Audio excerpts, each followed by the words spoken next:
ሰላም ሁላችሁም እንዴት ናችሁ? ደህና ናችሁ? እንኳን ወደ ቻናሌ በሰላም መጣችሁ ላለሁ።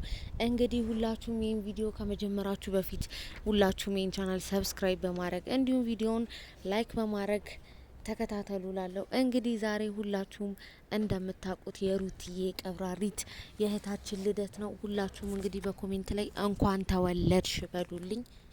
እንደሚታወቀው እንግዲህ ሩታ በጣም ጠንካራ እናት፣ በጣም ጠንካራ ሴት፣ ለሁሉም ሴቶች ተምሳሌት የምትሆን ሴት ናት። እንግዲህ ሁላችንም እንደምናውቀው ከራሷ አልፋ እኛ ራሱ ውጭ ሀገር በስደት ላይ ላለ ነው እንግዲህ ተምሳሌት የምትሆን እህታችን ናት እና ሁላችሁም እንኳን ተወለድሽ፣ ቀሪ ዘመንሽ የተባረከ የሆን የምትደሰችበት በልጅሽ የምትከበሪበት ዘመን ያርግልሽ እንላለን። ሩታዬ እንግዲህ ሁላችሁም እንደምታውቁት ይሄ አመት ለሷ በጣም ጥሩ አልነበረም። ያለፈው አመት 2017 በጣም ከባባድ ጊዜ ያሳልፋለች ማለት ነው። ግን እግዚአብሔር ለዚህ ቀን አድርሷታል። እንግዲህ እግዚአብሔር ይመስገን፣ ክብሩን ሁሉ እሱ ይሰድ።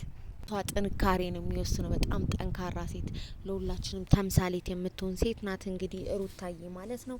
ልደቷንም እንዲህ በሚያምር ቀሚስ በሚያምር መኪና ሽብርቅርቅ አርጋ 23 አመቷን አክብራለች።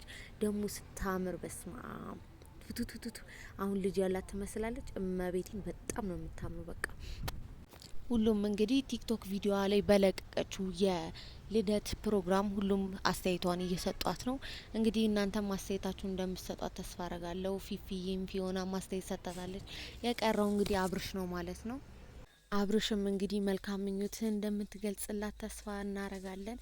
ሁላችንም መልካም ምኞታችንን ገልጸንላታል። ቀሪ ዘመንሽ የምትለወጭበት የምታድጊበት ያርግልሽ እንላለን። ሩታዬ ከማንም ጨቅጫቃ ጋር የማትነዛነዥበት እድሜ ያርግልሽ። እንግዲህ ዛሬ ተቃጥለዋል ሰዎቹም እንግዲህ ታቃጥያቸዋለሽ። ማታ በቪዲዮ እንደምትመጭልን ደግሞ ተስፋ እናረጋለን። በድጋሚ እንግዲህ ቤተሰቦቼ አካውንቴን 1000 ማስገባት አለብን። ቻናሌን ሁላችሁም ሰብስክራይብ እያረጋችሁ